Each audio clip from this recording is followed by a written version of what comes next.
Menteri Keuangan Purbaya Yudi Sadewa tak tinggal diam dan mengaku akan membubarkan Satuan Tugas Penanganan Hak Tagih Negara Dana Bantuan Likuiditas Bank Indonesia atau Satgas PLBI.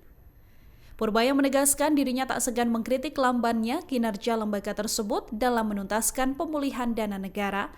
Hal ini disampaikan oleh Menkyu Purbaya dalam konferensi pers secara daring pada Jumat 10 Oktober 2025. Purbaya menegaskan bahwa evaluasi menyeluruh sedang dilakukan atas kinerja Satgas tersebut. Menkyu mengatakan langkah pembubaran mungkin paling realistis jika hasil asesmen menunjukkan efektivitas Satgas tak sebanding dengan upaya yang dilakukan. Di BTN mau dialihkan, itu dialihkannya mau kemana Pak jadinya? Terima kasih Pak. Yang lain dulu, yang lain. Oke, saya jawab aja. Oh, jangan lupa deh. Pertama tadi insentif pasar modal. Oh? Apa ekspektasi saya? Jadi saya expect dalam setahun akan banyak tuh penggoreng saham di sana yang dihukum oleh bursa maupun OJK. Kalau selama setahun bersih-bersih aja, sementara saya bisa lihat saham digoreng, saya kan mengamati pasar saham juga ya.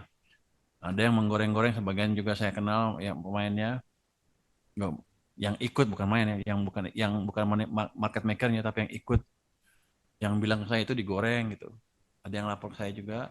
Kalau masih kejadian ya nanti kita tanya ke bursanya gimana penindakannya.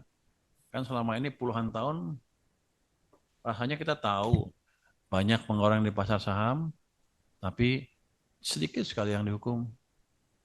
Kayak perusahaan Dana Reksa, dulu kan saya di Dana Reksa, itu hampir bangkrut gara-gara kejebak sama penggoreng itu. Banyak, Asabri juga kenanya sama kan, terlibat dengan penggoreng-penggoreng itu. Jiwasraya juga sebagian itu di sana juga. Yang kalau itu nggak dibersihin ya, sayangnya gini nanti minat Gen Z atau kalangan muda yang berinvestasi di pasar modal sekarang bisa hilang. Katanya sekarang 50% anak-anak muda kan. Kalau itu hilang ya udah pasar modal kita nggak bisa berkembang lagi. Tapi kalau dirapikan maka mereka akan berani masuk ke pasar saham karena mereka pikir akan berpendapat bahwa di sana fair game permainannya jujur, fair. Ada yang kalah, ada yang naik, ada yang turun, tapi nggak dimanipulasi sama kalangan tertentu. Terus apa jenis insentifnya? Nanti kita pikirkan.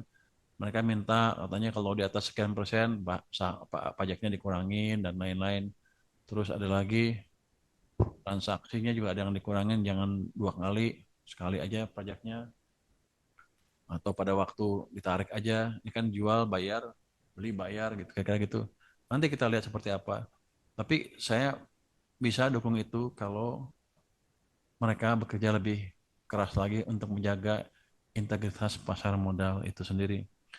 Untuk BTN kan dari 15T ya, BTN 15T, 25 ya, 25 kita perkirakan dengan keadaan sekarang dari angka yang terakhir sih bisa 10, mungkin 15 saya akan distribusi ke tempat lain kalau mereka nggak bisa nyerap juga, tapi saya akan tanya ke mereka, bisa nggak mereka menyerap yang sisanya itu. Kalau cuma 10 kan terlalu kecil. Seingat saya mereka yang paling optimis tadinya bahwa dari 25 itu kurang, sebenarnya akan habis. Dari data terakhir ternyata seperti itu.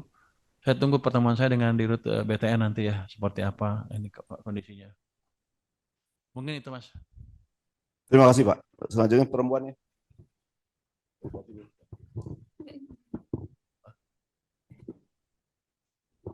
Selamat siang Pak Pur. Pak Pur, saya Konita dari Tirta.id mau menanyakan beberapa hal Pak.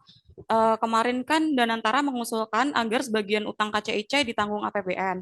Nah, itu bagaimana Bapak menanggapi permintaan ini Pak, usulan ini? Terus apakah selama ini Kemenkyu dilibatkan dalam pembahasan utang KCIC ini Pak? Terus yang kedua, ada usulan juga untuk ponpes pondok pesantren yang di Jawa Timur itu yang ambruk kemarin katanya mau dibangun lagi dengan uh, dana APBN. Nah, itu apakah Kemenkyu akan menyetujui usulan ini atau gimana, Pak? Terus juga program kartu prakerja itu apakah akan dimulai lagi, Pak? Karena sampai sekarang kan pembahasannya tidak ada lagi ya, Pak ya. Terus terakhir Satgas BLBI waktu itu kan Bapak katanya sedang mereview. Hasilnya apakah sudah ada, Pak? Terus juga apakah akan dilanjut, Pak, Satgas BLBI ini, Pak? Terima kasih, Pak.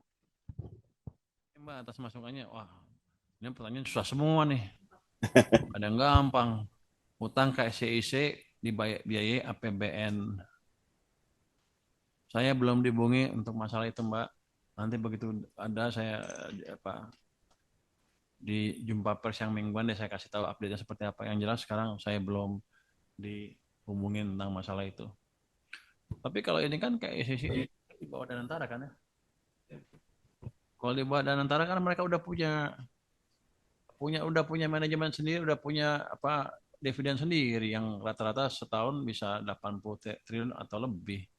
Harusnya mereka manage dari situ, jangan ke kita lagi. Karena kan kalau enggak ya semuanya ke kita lagi, termasuk dividennya. Jadi ini kan mau dipisahin swasta sama government. Ya jangan kalau enak swasta, kalau nggak enak government. Saya pikir begitu ya Pak. Posisi saya sekarang, yang saya tahu seperti karena saya belum disusun dengan mereka. Terus untuk Pondok pesantren, Pak. pondok pesantren juga saya belum terima. Saya baru baca di media aja kadang dibayar pemerintah, tapi saya belum tahu siapa yang propose, seperti apa proposalnya saya belum tahu. Kita akan tunggu seperti apa proposalnya. Prakerja juga belum ada diskusi lebih lanjut. Sepertinya kalau belum ada diskusi ya sekarang ya keadaannya seperti sekarang aja. Sampai nanti ada diskusi lebih lanjut. Sepertinya approach-nya akan beda yang saya dengar, tapi saya belum pasti gimana bentuknya. Download Tribun X sekarang, menghadirkan lokal menjadi Indonesia.